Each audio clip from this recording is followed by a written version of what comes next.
good morning. I'm Elżbieta Goździak, and welcome to the video podcast organized by the Center for Migration Studies in Poznań, Poland. I have an honor and a privilege to speak today with my friend and colleague, Dr. Ayar Ata. We thought we would have a conversation to sort of commemorate the upcoming Refugee Day that is just around the corner. Since we both, in one way or another, consider ourselves forced migrants or refugees, we thought it would be interesting for the viewers to hear not just two scholars, but also migration scholars who themselves are migrants, to reflect on it. So Ayar, I've known him now for a number of years through the International Association for the Study of Forced Migration. But on social media, he uses the phrase Kurdish Londoner.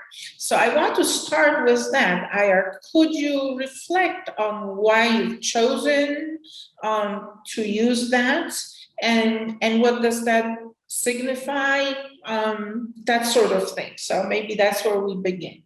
Yeah.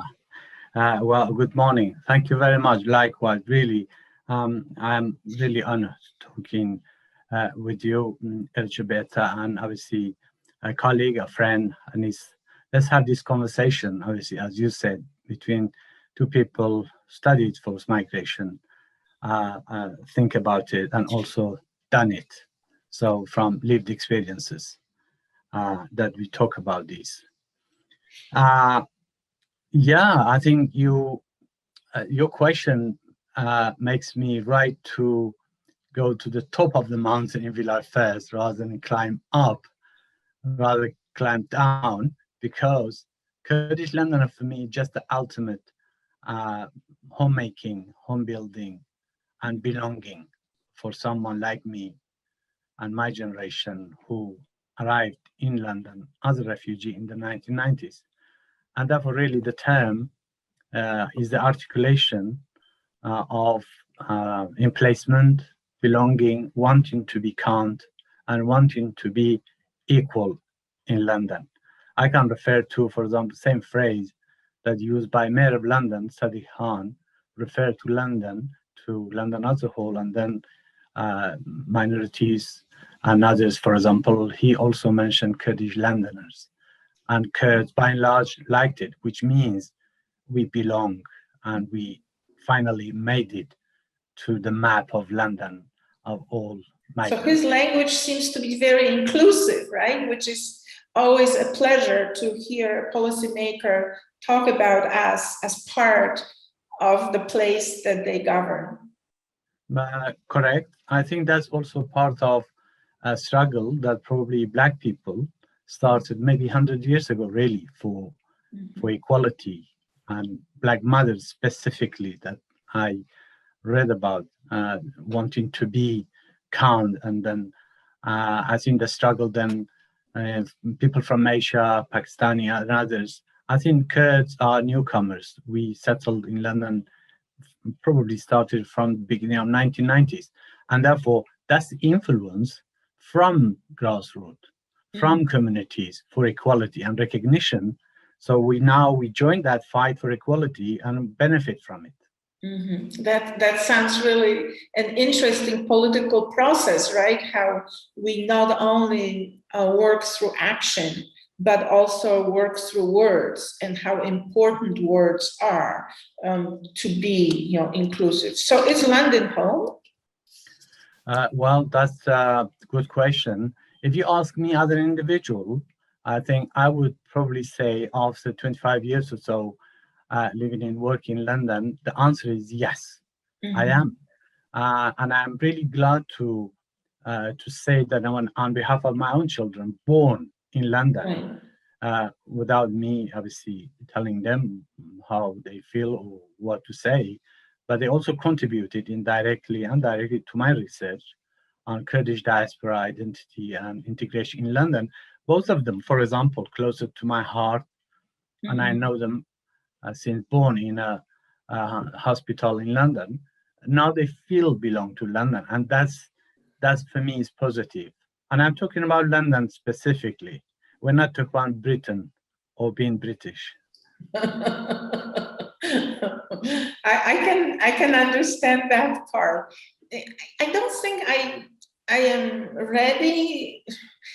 I don't know if it is really even a good word, ready, but I don't call myself a Washingtonian, although I spent 35 years in Washington, D.C. on the other side of the ocean, simply because that term oftentimes also means, that you're very much involved in politics and policy making and that sort of thing. But the other side of the coin, my daughter, just like your children, born in London, my daughter was born in Washington, D.C. And she proudly calls herself a Washingtonian, although she now has not lived in Washington for several years. She lived in Texas, now she's living in New York City, because it's a very transient city. And not so many people can say that they were actually born in Washington, D.C. So she always proudly says, yes, and I was born in Washington, D.C. And she kind of, uses that label to identify herself. I probably would easier say that I am an American than I am a Washingtonian. And I understand, perhaps I'm guessing why you don't want to call yourself a British person, but in the US, everybody who lives there is an American. We call refugees who come, day after they arrive, new American, which, if we forget about the last administration and kind of erase that period from our minds, it always has been a very inclusive country. So anybody can be an American, which doesn't mean that there is no racism, which doesn't mean that people are not discriminated against, none of it. But, sort of, if you were to sum it up, so I am comfortable with the label American. And when I come to Poland, many people think I am more American than Polish. Okay. Yeah, very interesting. That multicultural, in a way, not recognized as recognized in Britain. Therefore, you become American, if you like, because that's the process of those who come from Europe, Africa, elsewhere. They slowly. For me, that is inclusive. That's also very, very interesting. But depends who is really in power and who says I'm American and everyone else's. What about those who from Africa? They call themselves African American. For me, that term is more inclusive and even more complete. But again, the differences between probably America and Britain, I think Britain is a model. Obviously, London, specifically, I'm talking about that multiculturalism recognized in difference to our neighbor, France.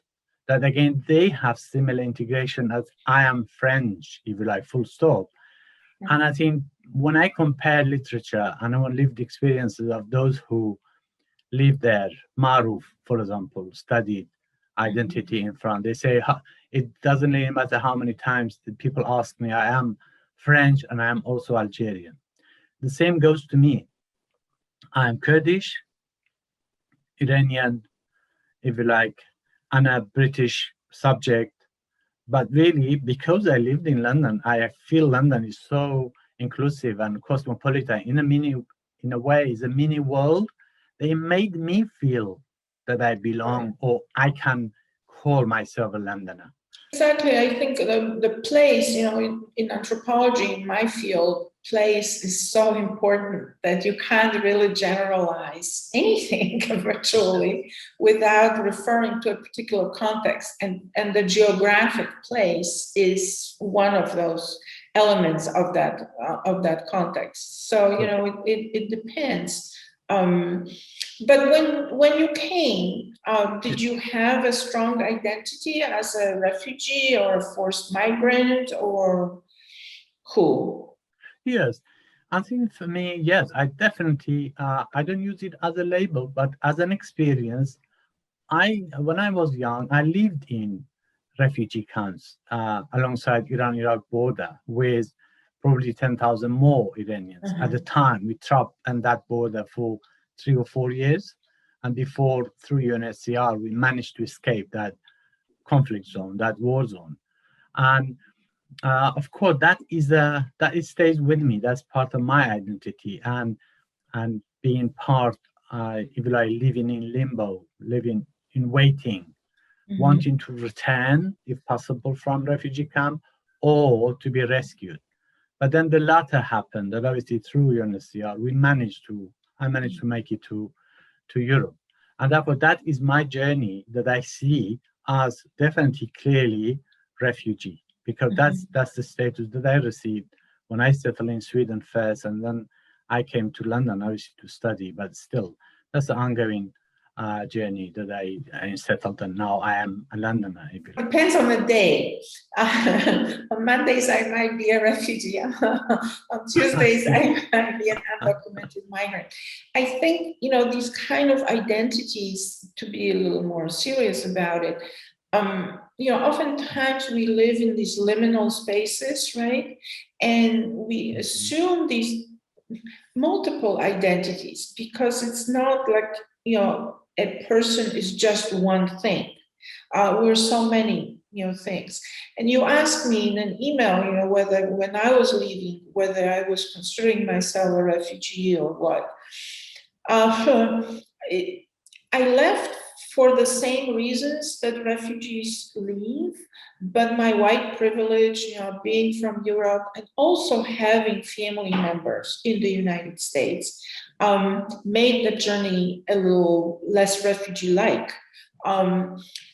Also, would be interesting to reflect on in what language, because in Polish, the word refugee is called uchodźca. And uchodźca, on one hand, has a lot of agency in it because it means that you are fleeing. You yourself are fleeing. Nobody is pushing you out. But on the other hand, at least in my day, had a lot of connotations of being a coward. So you just abandon the ship, and the good fight, and off you go. So probably at that point, I would not have called myself an uchodźca or a refugee. I also had very limited knowledge of refugee studies, if any. So you always, it's the question of the chicken or the egg.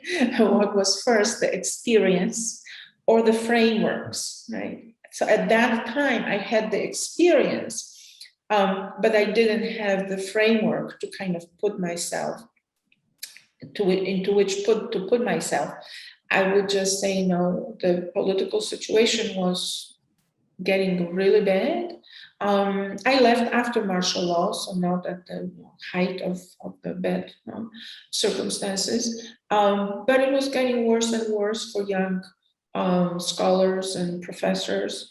And I thought, well, I have a chance, I will, do it.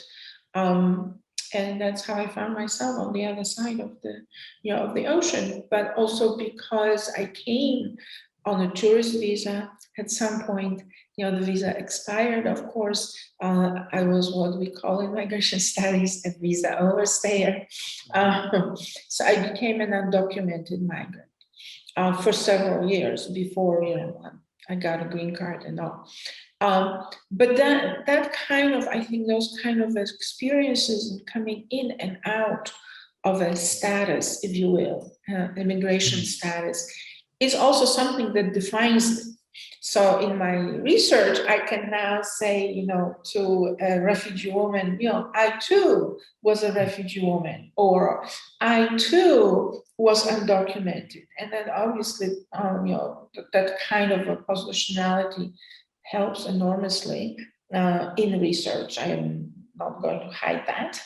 Yeah. But it also, I think, is very enriching in terms of developing just personal relationships, no matter what Lisa Markey says, that there's no such thing as refugee-ness.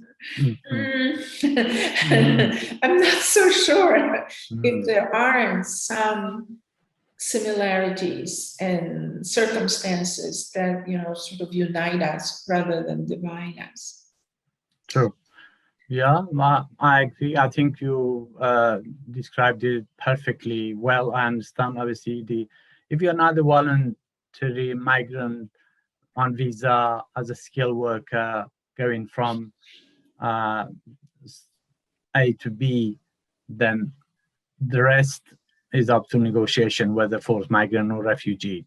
But of course, I don't like the label, and the labeling is something is given to you. You don't choose.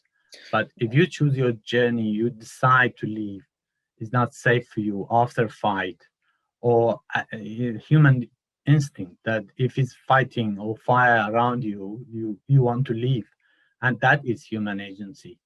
No one, not everyone needs to be a scientist or probably, I don't know, a general or someone, a journalist, well known, that needs to leave. For example, Syria, since 2011, that we know 6 million people, families, individuals had to leave, and they are by definition refugees. And by the way, I think history can help us. For example, Huguenots who were persecuted as group of people, Protestant in France, they left in 17th century and they made home in London. Therefore, London is a home for many 300, 400 years ago.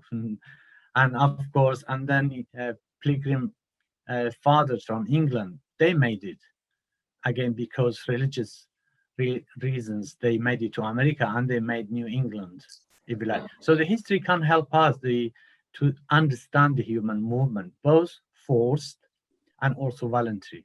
But I think that both sides, if we try to understand and combine, if we understand it better, so we can manage it better.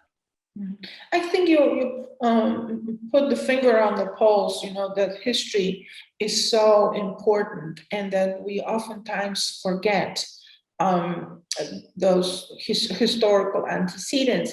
You know, right now I'm looking at all these anti-immigrant sentiments and all of that kind of stuff.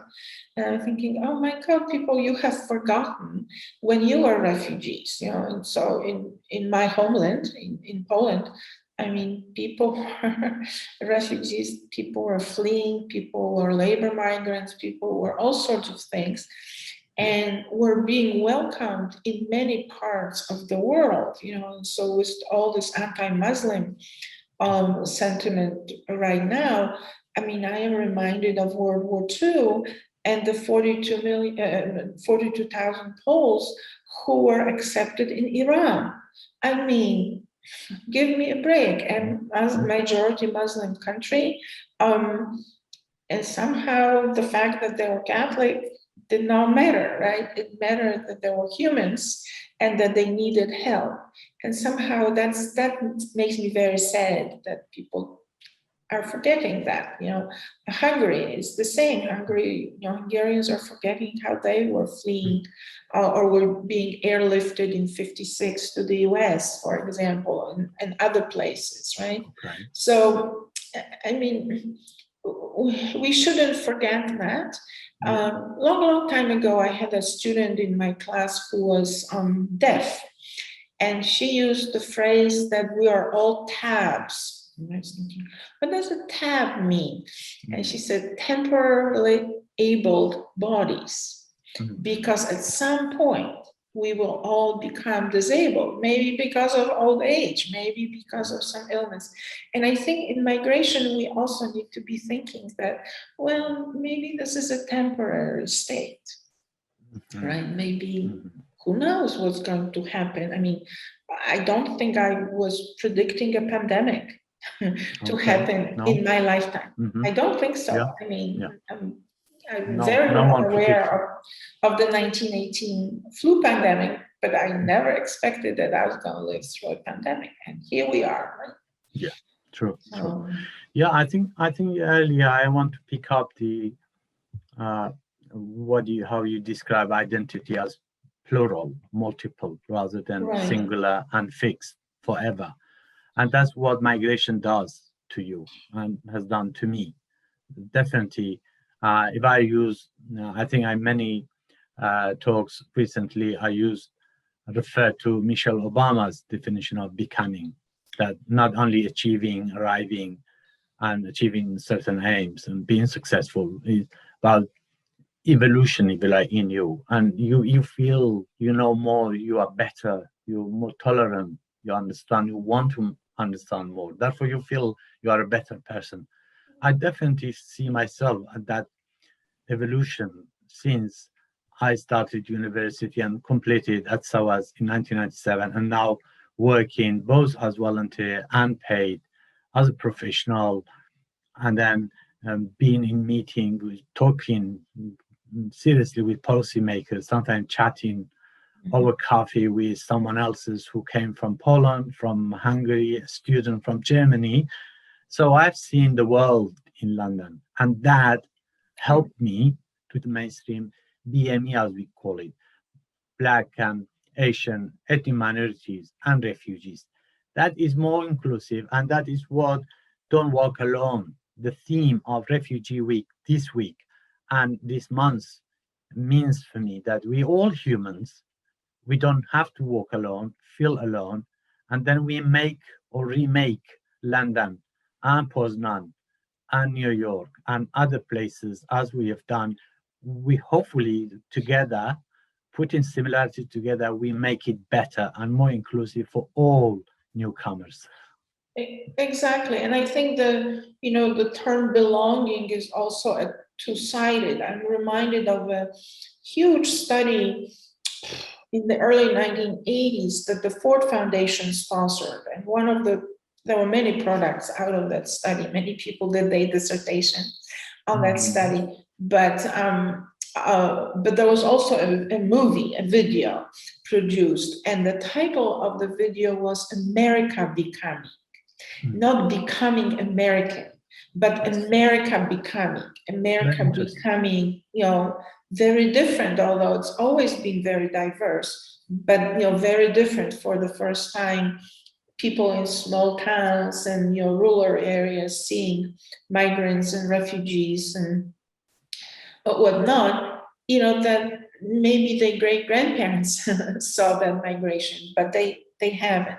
So I think that I'm being very fond of the term or belonging, because you can stretch it, you can squeeze it, you can look at it in many different ways, and it's also, I think it's also reflective of what you were just talking about, participating in mainstream politics, participating whatnot, because a lot of times, and I think even migration scholars, if I might say so, are guilty of kind of ghettoizing us and romanticizing the ethnic community that we should be belonging to and working in. And I'm not so sure, and yes, of course, in many instances, the ethnic community is very helpful, especially when people first arrive, don't speak the language of the country where they arrived in, and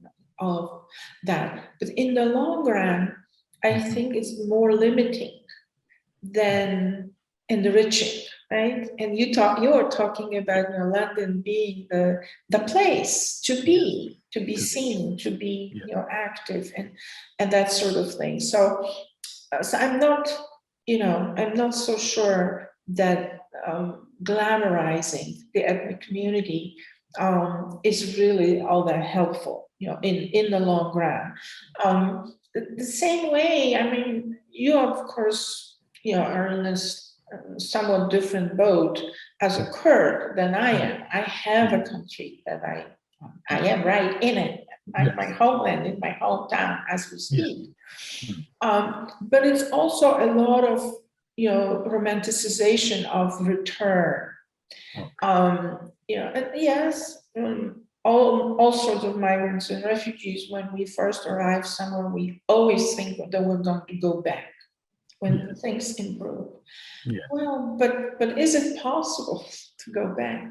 Right? Yes, I again, you touched on something. It's a concept, really. It's not a word, return. I know in 1981, 1986, I really wanted to return home because I lived in a refugee camp. In the context of camp, it's really temporary. You feel you don't feel you safe. You're just temporary. It's a makeshift And home. you don't feel belong. It's a shanty town. You don't feel belong. No one wants to be in a refugee camp for more than 6 months. And I know in South Sudan and many places now, people and Palestinians and others, they've been living in camps for many, many different reasons, obviously for 20 years, 25 years. And therefore, I think that was a bureaucracy, and the bureaucrat defined the term return for refugees. That they labeled them refugee. They are there. They're just there temporary. They're subject. They need to return. I don't even like, and I don't think that return is very useful. That's part of the labeling. But I rather like commuting. And of course, then if you return from refugee camp after 6 months, that's fine. That could be done through United Nations. But then in your case, I think you're lucky. I put it in my email as I feel, and I hope I can be like you one day, so I can commute to Kurdistan and back. And that commuting between first and second world, third and third world, or from global south to north, or backwards, forwards, that is human progress. I hope. At the moment, we're really jealous of Kurds from Iraq that they can commute. They live in London, and they actually went back to contribute, to rebuild Kurdistan of Iraq, which is again a good thing. Those who were nurses here, teachers, artists, they went back. And now I don't want people become refugee. I don't want anyone to become refugee. I'd rather see skilled workers, students, others who come study, and they have that choice. Refugees don't have that choice, and they don't choose. For these are really part of fundamental human rights, to stay where you are if you can, or move. Or I think I would add the third element, which is right to commute. Yes. Well, but it's also the going back and forth, the transnational life, the commuter life. There's also this conceptualization that you're returning to the same. You're not. The Poland that I left 35 years ago does not exist. Maybe the politics are equally bad at the moment. But they're different, different party, different everything. But of course, the country has evolved as well. Many of the people that, I was surrounded by at that point, including my immediate family, are obviously gone. So many years, passed. So that's one thing. And that's also part of the romantic notion, that, so we are on the move, right? We're mobile. But the country stood still? No, of course it didn't. Of course it didn't. So, and I think people don't quite always recognize that. Sometimes it causes very funny situations because, when I first came back for a longer period of time on the Fulbright, I had to get an email. I had to get, all the normal things that you do at the university. And everybody just assumed that I knew where to go because this is your university. This is your alma mater. Yeah, right. The alma mater that in my time, there was no internet. There was no computer. Even linguistically, the little knowledge about computers that I have, I acquired it all in English, not in Polish. Luckily, in computer science, there's so much American phrases and everything that one can understand it. But you're learning. You are like a refugee going back to the place where you were born and learning anew the things that we had to learn when we arrived in a third country. So that's kind of an interesting also thing. And then the sort of nostalgia for certain things. Yes, am I nostalgic for my childhood? Yes. Yeah. I wish my parents were alive, I wish my granny was alive. I wish many things. But I know that that's not possible. Even if we were all together in Poland, many Yeah. things have changed and we would have led different lives. So I need to learn how people, live now, how people address each other, that sort of thing. So, which also makes your belonging questionable. Yeah. Because on one hand, yes, of course, Poznan will always be my hometown. We have very strong regional patriotism here and all. But, there's so many things silly things, names of True. streets that no Yeah. longer exist. True. True. And Yeah. I need Yeah. my GPS. Yeah, I agree. I think you have to obviously that experience. You can tell me more, and obviously that you can choose to now. Luckily, and it's good for Poland Yes. and good for you. And Polish diaspora, for example, community members that they can travel between Poland and elsewhere, contribute, enrich, and they can then you have that choice.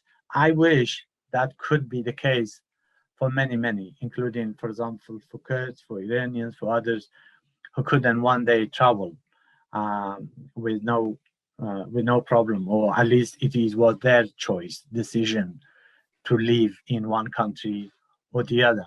But again, I think the whole integration, belonging issues is not up to you only one way. Is a two-way system. Is a three two-way, and of course I respect host communities uh, who build a country. For example, those who built London, and suddenly open border. For example, uh, you can you can empathize with those who just see many foreign faces, those who don't speak English or whatever. I have listened to those concerns, and they're not racist. They genuinely concerned about their own safety, their safety, and the resources. And therefore, that process needs to be thought through. That process needs to be explained, and people see as migration as a world issue. I'm talking about forced migration now. And then Syrian war, it was a mini world war. Therefore, people need to be told, look, actually your country sold arms to that region. They still sell arms to Saudi Arabia, for example. Why these are elephant in the room we're not talking about. Therefore, if you don't do that, so war won't happen, then people don't have to become refugee. Therefore, it's much more complicated. World makes refugee, and world needs to protect refugees and forced migrants. And then those who then make it to any country in America, in other countries in Europe and in the UK, they need to be welcomed. They need to be recognized with their skills, their agency, their talent, and then we make that win-win situation, if you like. Long term, for example, Germany would benefit from 1 million or so Syrian now really settled successfully. And I have seen many success stories of young Syrians, and now they part of the economy, they contribute. I think they enrich food, if you like, culture, dance, language. I think Germany is much better off, I think. But I cannot just say that without considering the feeling, concerns of host communities. That is a gradual process. They have every right to know what is the process, why they're responsible, and how many they can take in, how they behave together. And of course, refugees also have that responsibility to learn the language, speak the local language, respect the cultures, and make moves in a positive way. So it's a two-way system. So it's give and take, it's a reciprocity. Then they make their home, they contribute. But the important, the power relationship is refugees sidelined. They're not heard enough. And the part of this video and the conversation is really, I would like clearly to be a positive refugee voice for integration, for inclusion, for equality, and for contribution, continuous contribution to London as my homeland. And I'm sure host communities hear my positive story. They would love it. They say, oh, we would like more of this story rather than complain and always negativity and wanting this and that. It's all about that really two-way system and a communication in a positive way. Yeah, I think that would be a good topic for maybe next conversation on how we can contribute, and also how policymakers and local governments facilitate our ability to contribute, right? Because one thing is the willingness, but another thing is the opportunities that are presented. So thank you, Ayar. This was really lovely. And I hope that our viewers and listeners have enjoyed it as much as I've enjoyed chatting with you. And until we meet again, and hopefully in person, and then we can be filmed differently, or on Zoom again. Thanks very much, and good luck, and have a very nice day. And the same to you. The same, Elżbieta. Thank you very much again. I'm sure hopefully we will have more dialogue and sharing platform or co-building this sort of initiative together. So nice chatting to you. Thank you. Good day. Thank you. Bye-bye.